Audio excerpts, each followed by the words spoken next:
So we're here to talk to you today about advanced OKRs, driving agile teams and achieving breakthrough results. Who are we again?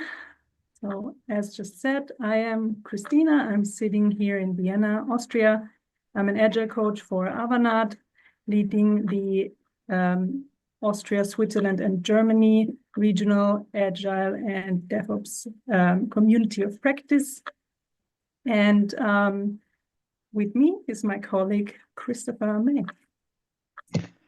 Thank you. Yeah, I'm Christopher. I'm also an agile coach with Avanade for quite a while now. And besides helping our clients, I'm also leading the global agile and DevOps community of practice. And with that, coming where Christina is now, but working closely together on many issues, and OKRs is one of them. Exactly. We put our LinkedIn information here, so happy to connect with you after this call. Just send us an invitation, and happy to also exchange afterwards about OKRs and similar topics. We have prepared a couple of topics for you today. Our objective is to share our story and our experience, and we won't give you a detailed training on OKRs. Some of you, or a lot of you, probably already know about OKRs, and so we thought we bring in more of our view and our story. We will start with some basics, however, to recap what OKRs are. Then we share our story, how we work with cross-functional teams, give you some real-world examples, talk about tools quickly, and also how to integrate OKRs into Agile framework. We'll give you some key takeaways, and at the end, we have a book list, and we are happy to take some questions in the Q&A section at the end. If you have questions in between, feel free to already put them in the chat so we can come back to them later. All right, then let's dive in. Okay, maybe to start with and give a a short foundation for everyone. I already heard that there is some knowledge on OKRs, so we'll keep it brief, but we wanted to at least start with the basics. So I wanted to recap what OKRs are or mean for us. So the purpose for us is basically that we want to clearly communicate the strategic priorities that we have, and basically everyone that is involved in OKRs knows how everyone can contribute to them. So basically we see OKRs as a goal-setting framework that helps teams and organizations to align and drive forward strategic initiatives.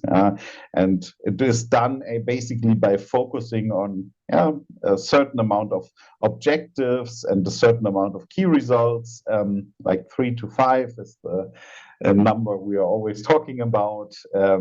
In each cycle that we are discussing. And we are trying to do this with teams across all levels of the organization in a totally scaled approach, but it works also in small approaches, and we will talk about that later. At the end, OKRs are not a performance evaluation tool, or linked to any compensations. It's really a tool that helps teams to reach, to understand where they are going and how they can contribute to it. So basically the objective side of things is the why and the purpose, and defines what we want to achieve. They should be inspiring and motivating and a bit ambitious as well. And should try to paint the picture of the future state that we want to reach. So it's a long-term thing that we want to reach. And the key results, on the other hand, are more tangible. They are there to measure the outcome, not really outputs. Yeah, and we want to achieve the best possible and not the most probable at the end. Yeah, we want to have it measurable. Yeah, goals should always be measurable somehow. Yeah. So, and this is basically broken down also into usually like quarterly approaches, like 90 days here. Yeah, so we really try get and as you see in our example, our organization to this cadence and approach to really achieve outcomes. With that, I would say we jump into our story. Christina? Let's do that. So in my more than 10 years of working experience in mostly agile environments, not always have I known what OKRs are. I heard of the objectives and key results as a buzzword, but never really met somebody who actually implemented it, who used it. And of course, it's mentioned in Scrum and especially in SAFe, in the Scaled Agile framework. But for me, apart from doing an online course and to learn more about it and reading articles and books, it remained for a long time just theoretical knowledge without the practical experience. Christopher, how was it for you? Yeah, basically pretty similar. Yeah, so I mean, OKRs were around for a while. I came across it when studying and learning in my agility journey. Basically, I learned about it. I started reading Radical Focus and Measure What Matters, but in practice, it didn't come across my path until, well, our encounter on a project. So this is where we encountered that. So, Christina. So Christopher and I met on a project that we did together for Avanade about 3.5 years ago, something like that. And at this project, the company was using SAFe and needed something for a better goal alignment on Agile release train level. And that's why they made us look into OKRs. They didn't use it on an organizational level, just for the Agile release train. We will talk about this specific client example a bit later in our real-world examples to break it up a bit more.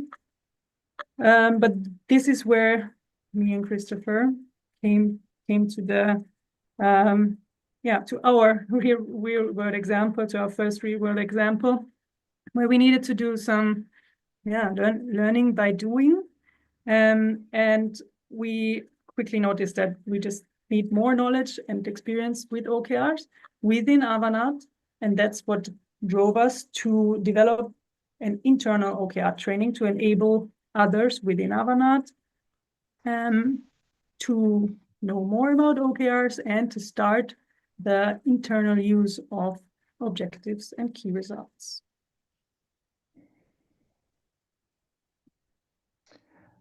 So before we want to jump into the real world examples that we basically prepared, I want to talk a bit about the cross-functional teams and why they really benefit of working with OKRs and how this benefits in this whole environment. And for that, I would like to look a bit into the why it's also first of all important to have cross-functional teams in agile environments. And basically, there are several things that you can consider.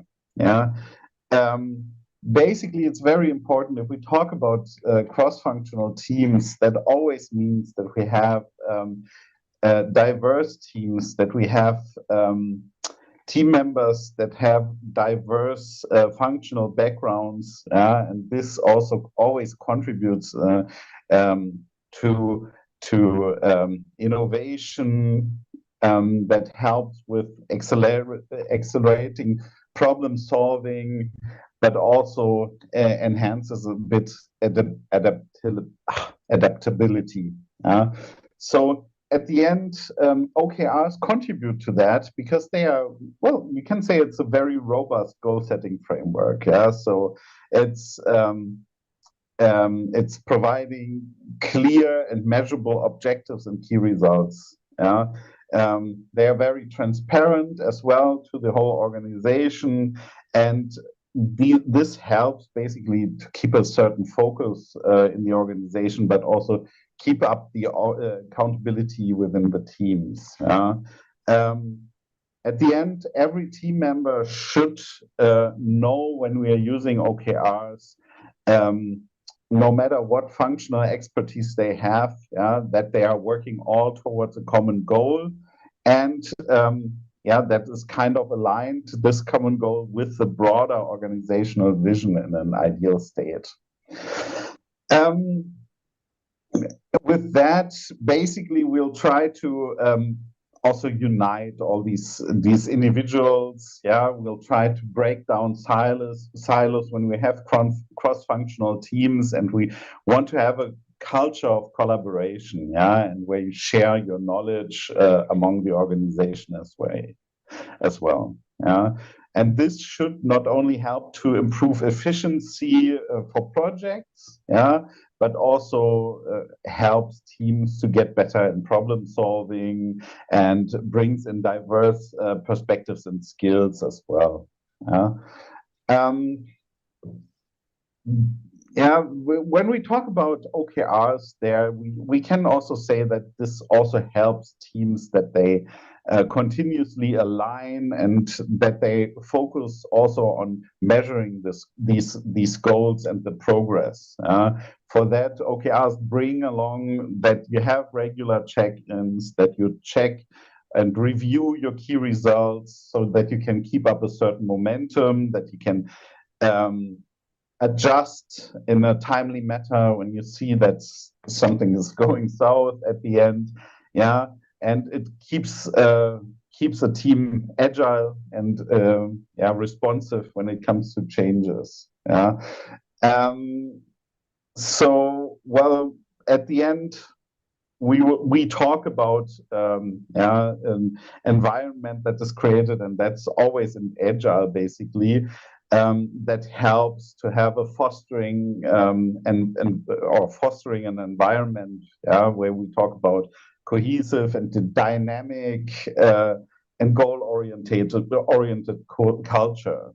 So that's very important when we talk about cross-functional teams and respective of OKRs.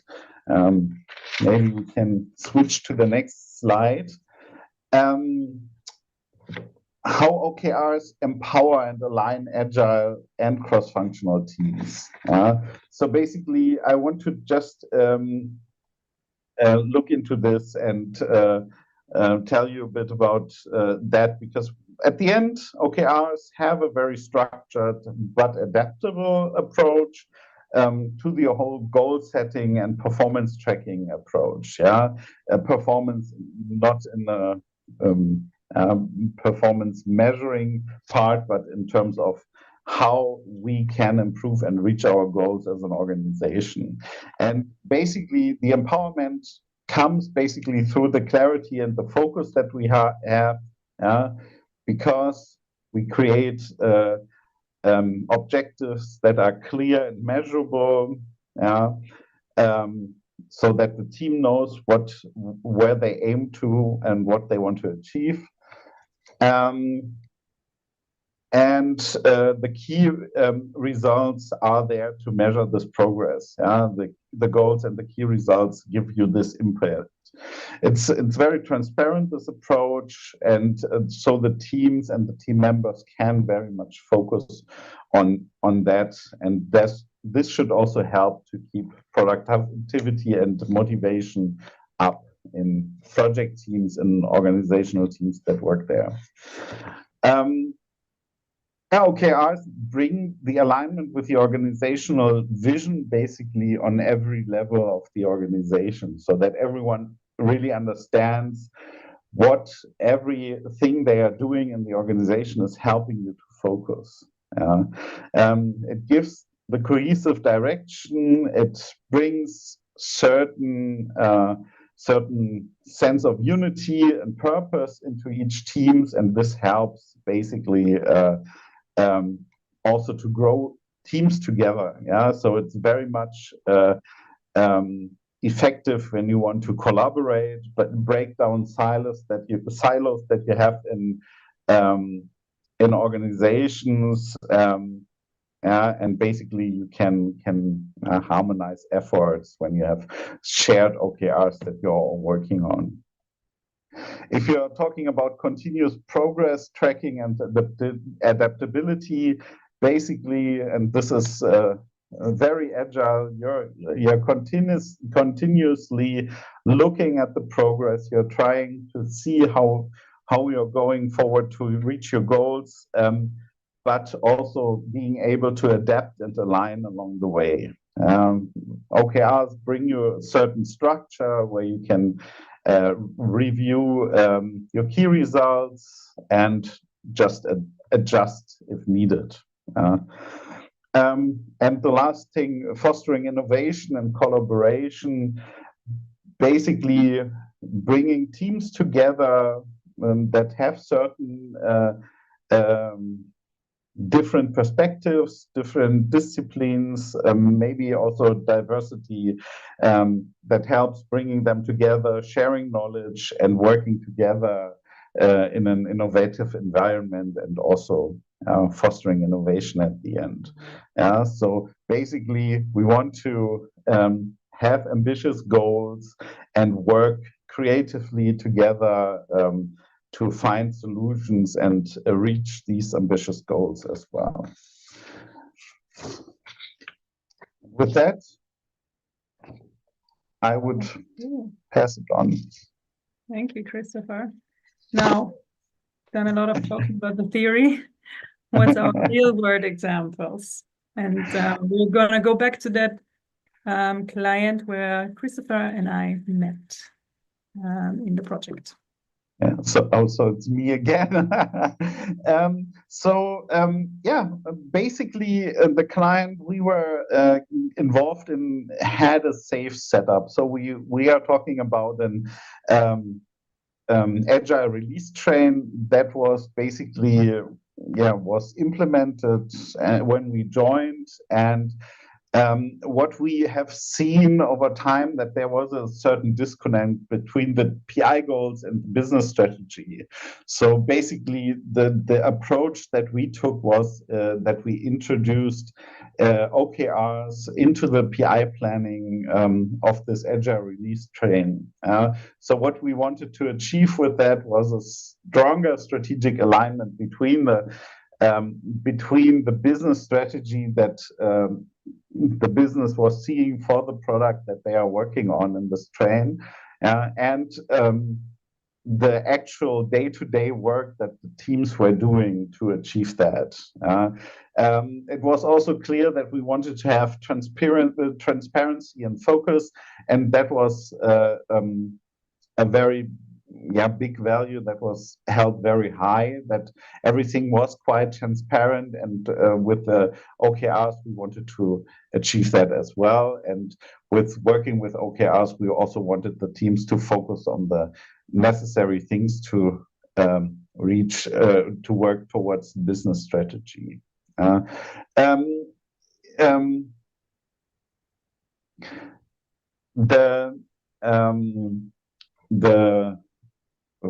I lost my track. So continuous improvement. In this environment, there was a high focus on quality and also on on continuous improvement. So that was really integrated in their day-to-day work, and they basically used also all the tools that were provided by SAFe and the SAFe framework for continuous improvement and collaboration.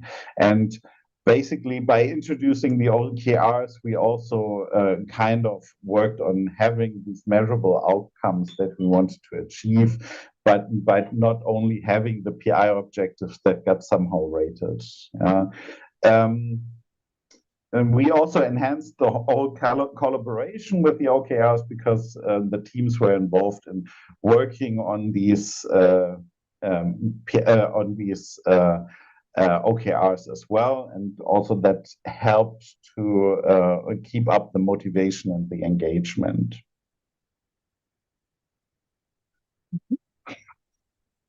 Then let me continue with our next example, which is a more internal one. So within Avanade, we have the Agile community of practice. This is a group of people that are interested in working on and exchanging about Agile topics for the community, for the Agile community, and it's a +1 activity next to project work, next to working on projects for clients.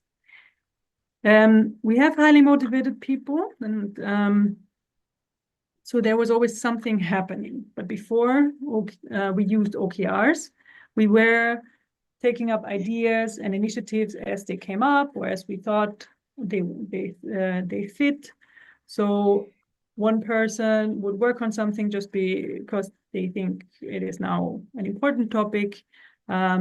Also, it could be that many people are working on stuff in parallel and not really collaborating with each other.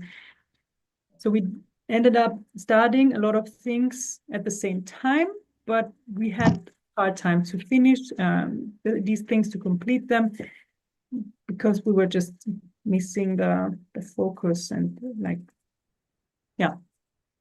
and who we actually do it for. So our solution was take what you know in theory, take what you also want to learn more about, and use it for yourself. So we started using objectives and key results with 3-month OKR cycles, where we come together, plan the next 3 months, and agree on the most important topics for this upcoming cycle. It is really the core team of Agile coaches within the regional group that comes together and decides. We plan and we break down these topics, and also all the tasks and initiatives that need to be achieved, and how we are going to be achieving them, and whom we may need to include. So now that we are using OKRs, we see that we are much more focused. We decide on 2 to 3 these initiatives or objectives for the group to focus on. We team up, we collaborate. We are not lone riders anymore on our topics, and we also managed to include more people to be more active members in our community. Therefore, we do have a track of achieving better results and actually completing the things we set ourselves out to do. Another example from within our company, from within Avanade, is that we were approached to help a business group to align better. A business group is, for us, an organizational unit within the company that summarizes subgroups and practices of different technologies and different backgrounds, as well as different role families, like more technological people and delivery managers, project managers, and all these kinds of things. What they needed was transparency and alignment through OKRs, because things wanted to be achieved together. So the approach was that the leadership defined the vision and the main objectives for the fiscal year. And there was a workshop with the middle management to break down these objectives into smaller, achievable ones with for the 3-month cycles again. And they defined the key results together. We generated ideas, initiatives, and anything that needs to happen to achieve these objectives and key results. For this, it got also a scaling effect, because the management that then went out of these workshops went into also their teams, and smaller subgroups were also then involved in these initiatives moving forward. So here also the result is now a better understanding of what initiatives that I work on as a small piece in the puzzle are, how they pay into the overall objectives. And that, of course, strengthened the ownership. Now, this is still something not used in all of Avanade. This is one business group that started with it. And for us, it is a really good example of how this could work. And this is where we currently stand and want to grow it further within our company as well. And anything I forgot, Christopher? No, maybe just to give you an example of size, because it's also maybe good to know. I mean, the release train that we were working with had a size of 120 people. So basically the maximum that you should have based on SAFe. Our internal approach within our community is rather small, SAFe setup with around 10, 12 people, something like that work continuously on the topics. And while the business group, in our case, just to speak about Avanade in Germany, Austria, and Switzerland, we probably talk about 700 plus people that are kind of in this whole business group, and maybe not everyone directly contributing to this, to the OKRs that we are setting there, but involved into this business group at the end. So it works quite well in all setups, even from small to large. You can find ways to implement that.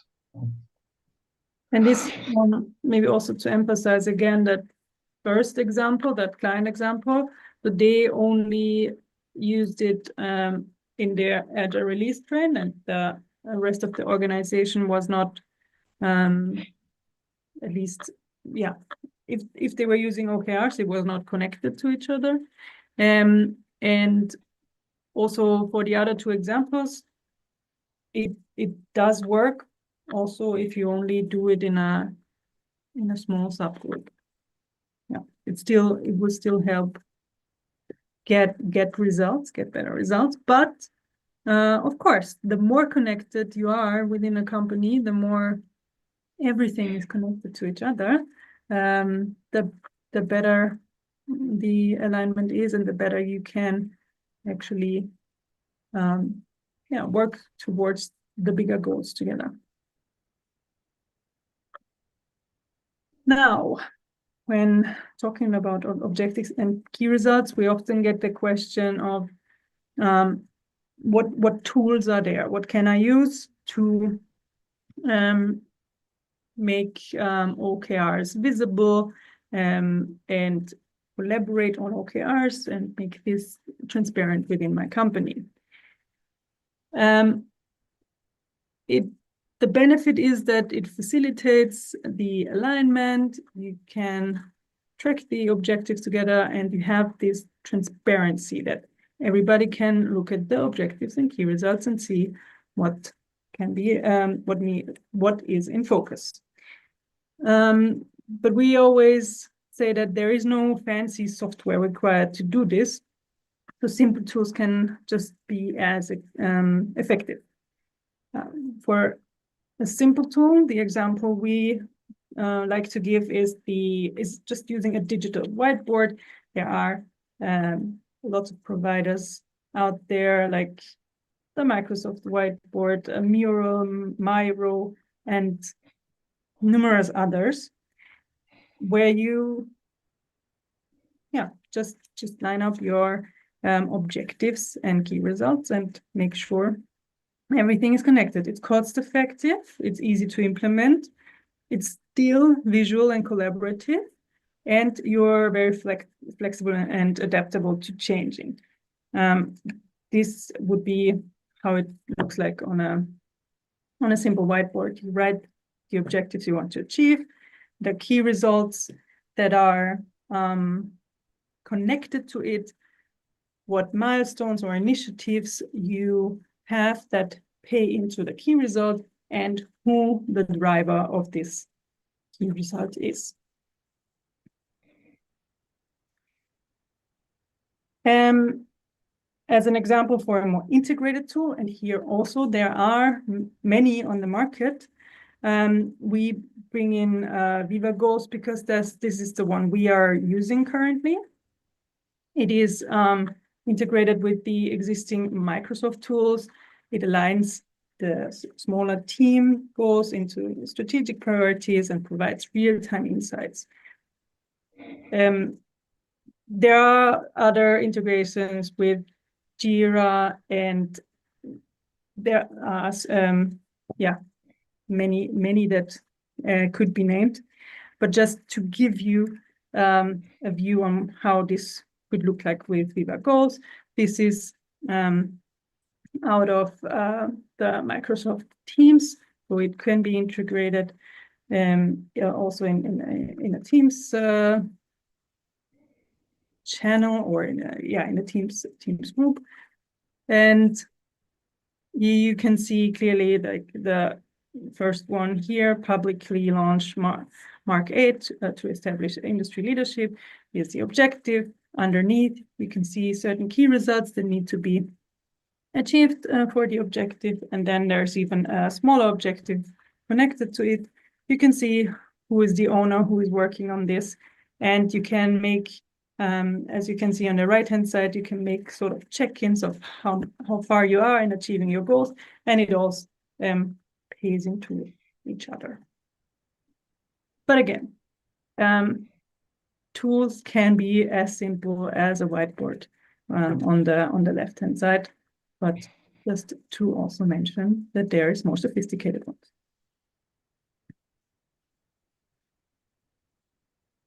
All right, so how well do OKRs integrate into the Agile frameworks, Christopher? So just to add there, basically our client that we were working with used basically whiteboard, well, not whiteboard, but Miro, and we did our OKR tracking over Miro as well. So it is possible even for bigger organizations. For us, we started, I think, also on Miro, and when the Viva Goals licenses became available for us in the organization, we started to use that.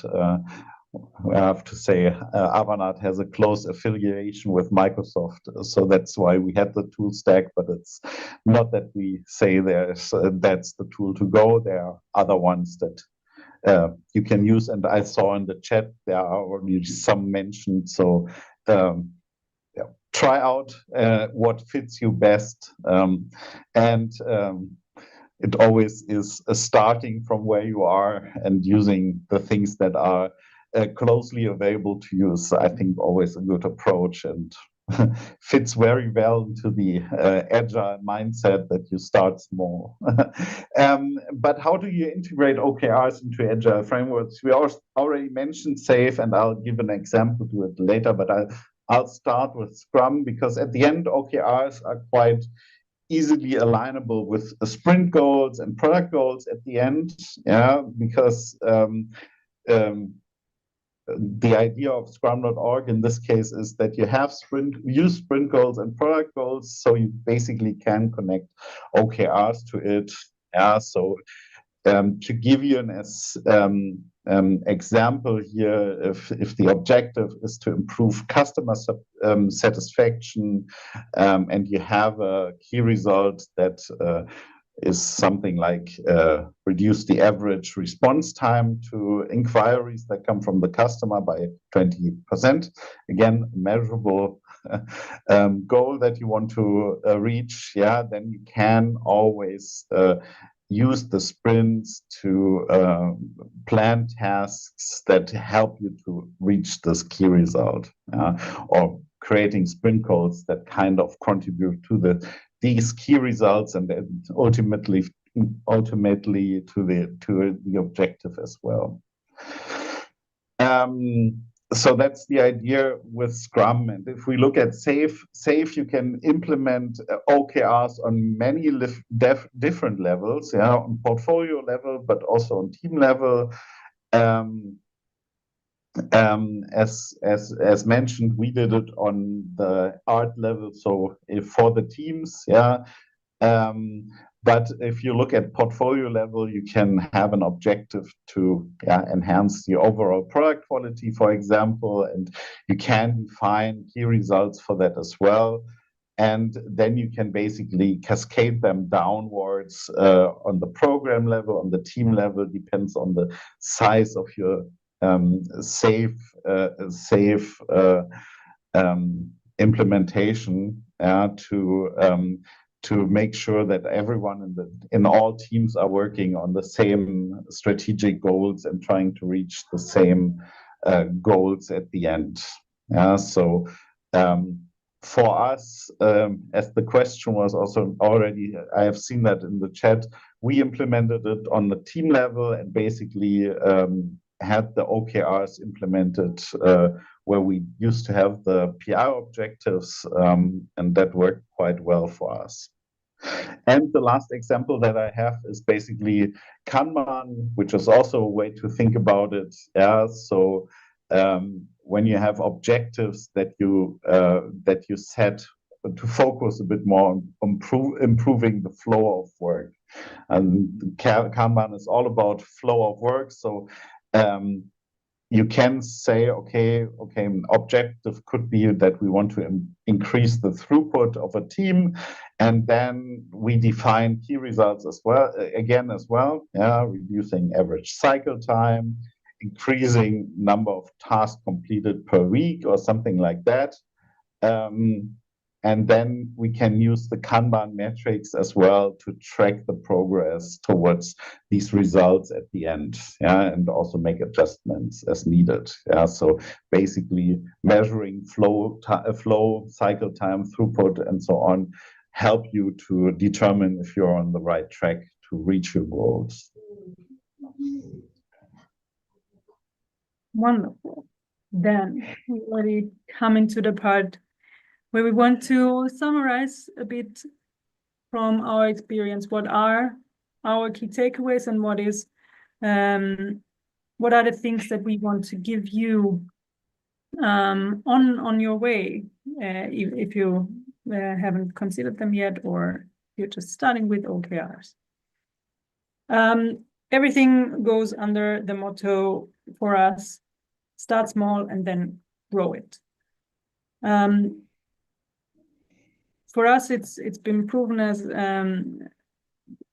proven good to begin with a pilot, starting with a small team or a small department, and have a bit more of a controlled environment. So it really helps to find people that are open to experiment here and open to do something new. Then also it helps to scale gradually. So learning from that pilot you're doing, and then encourage the feedback and improve from this feedback. Excuse me. Training and support is also something very important. Yes, you can learn by doing, and if you have one person guiding you through, the whole OKR cycle. You have this like coaching on the job, but it's a good idea to have trainings on OKRs on the side also, to ensure like the understanding and the real intention behind OKRs, and to enable others to spread that knowledge more within the company, within the teams. Alignment with company goals is something that is really crucial. So the better what you are doing within your teams with objectives and key results matches with the goals and the vision, the better the results will actually be. And if you have regular check-ins and reviews, you can adjust to what needs to be changed in order to achieve these goals. If you are fostering transparency and everybody is able to view what the objectives and key results for the company, for the team at the moment are, you enhance collaboration, you enhance alignment, and you might get mutual support. So maybe some other team sees that another team is struggling with achieving a certain initiative, or some initiatives are connected to each other, and by being able to see it, then people can act on it. And of course, it's always a good idea to remain flexible, because environments change, market conditions change, teams change, and some external factors might change. So you do need to be flexible. However, within that regular cycle, you do with OKRs, always checking in if it's still the way you want to go, or if you're still on the right track. That is already sort of built into the whole framework. Anything I forgot, Christopher? No, I don't think so. So maybe to give you an outlook of what we plan to do now with what we have, where we continue our journey, basically, as we mentioned, we developed a training that we are now rolling out to our global organization as well, so that everyone is capable of taking the training, and also enabling our trainers community globally to give this training, to spread the knowledge a bit, because we see a growing demand. So basically, we are also wanting to have a certain offering that we can give to our clients with the OKR coaches that we have, in terms of trainings but also implementation. As the demand is growing and within Avanade as well, we probably have the options with this knowledge, to roll out an OKR implementation within our organization as well, from regional levels to other regions to a global level, whatever is needed.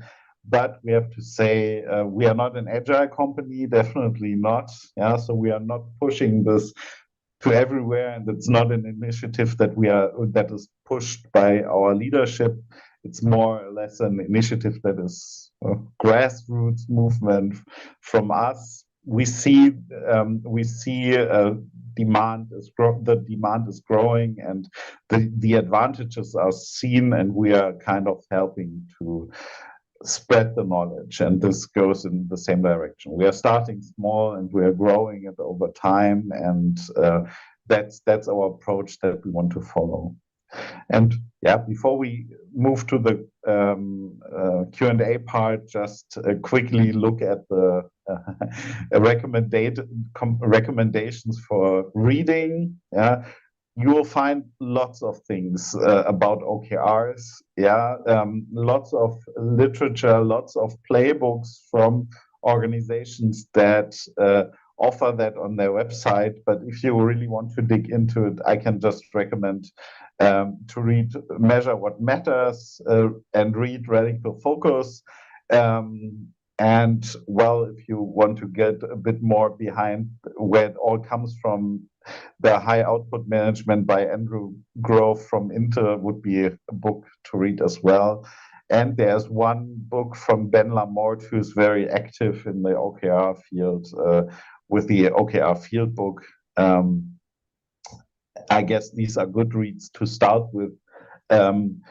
With all the other stuff available, I think most of the resources are basically basing on these four books that we can recommend here. With that, if there are questions, please feel free to ask them. Unmute yourself if possible. David, how would you do that? Sure, I got any questions. Well, Javier had a question early typed in the chat, asking how did you model the objectives into SAFe? Were they PI objectives? I didn't catch if you had covered that in the during the presentation. Yeah, I saw the question and tried to implement that directly. Yeah, so in on a practical view, we basically used the PI objectives in this case, and basically created the OKRs for each team where we used to have the PI objectives, and that worked out quite well for the teams because it was basically just, well, they had to understand the process, but it was not more work at the end because we just exchanged one for another, but it basically connected better in that terms. Awesome. Thank you, Christopher. I'm sorry for interrupting. Sorry. That was no interruption. That's all fine. I'll try to have a look at the chat. Yeah, good to have some engagement. Okay. I see another question regarding OKR tool. If you're a power user of Jira and or there's a Jira and OKR plugin. Honestly, I don't have the experience, but I think Christopher, you mentioned something. I think there are a lot of tools that you can use, and I think it's worth testing out some. I think most platforms have integrations with tools like Jira, and I guess that I think. And this is going to the same with the PI objective. When you can seamlessly integrate it into the work that or the tools that you're using anyways, it is also helping to get acceptance. For us, Viva Goals is something new that we now have to take care of. But well, we wanted to learn about the tool as well, so that was basically a win-win for us. But I would, in general, recommend to use tools that kind of integrate into the tool landscape that you have and not create additional work. Exactly. So to put it the other way around, if you don't use anything Microsoft related, then Viva Goals will probably not be very beneficial to you because the integration is the nice thing about it. And there are other tools, a couple of them mentioned in the chat, so thank you for that. Excuse me, would you mind bringing your book list back up again for just a moment? Thank you so much. This one? Yes, thank you. And I want to echo what Mafe said about great addition, adding your book list. Thank you for doing that. Yeah, and I did put the whatmatters.com website there. I found as a source along as I was reading Measure What Matters several years ago. Thank you both. Amazing. I wanted to share, we do have the WITI Generative AI think tank starting right after this. I put the link in the chat. After that, WITI Africa has their monthly session where we have an amazing tech entrepreneur that bootstrapped his company to 10 million a year in revenue. Tomorrow, Forged. We have a well-being session later today. business not as usual, safe space to talk about race, about some things in the news lately. We did have an election here in the States. The two of you know about it. Yes. That's Talk- world news. Yeah, world news. Look, we don't talk politics or religion at WITI, but we do want to have safe spaces for people to come and share what's going on so we can support them. Thank you, Mika, for pulling all this together and being our leader. Hey, I want to say this was all Christopher and Christina, so no credit to me. But thank you anyway, David. No, that was amazing. And we'd love to invite you back in a few months. I feel like with AI and everything going on, we're going to have to continue to evolve. So the two of you are welcome to any WITI sessions, and we'll, maybe see if we can have you back on stage to share some updates in our fast changing world. Yeah. And Thank you just for having us. Thank you. do some closing. So we hope you're not like this guy now and say that I don't know what OKR stands for, and at this point I'm too afraid to ask, but rather you are looking forward to OKR time, because things are then getting pretty serious, because now after this you will see OKRs are everywhere. Thank you for having us. Thank you so much for your time. Thanks, everybody. Have a great rest of your day, and we'll see Thank you. you. Have a nice day. Bye. Bye, everybody. Everybody, thanks, Christina, Christopher, David.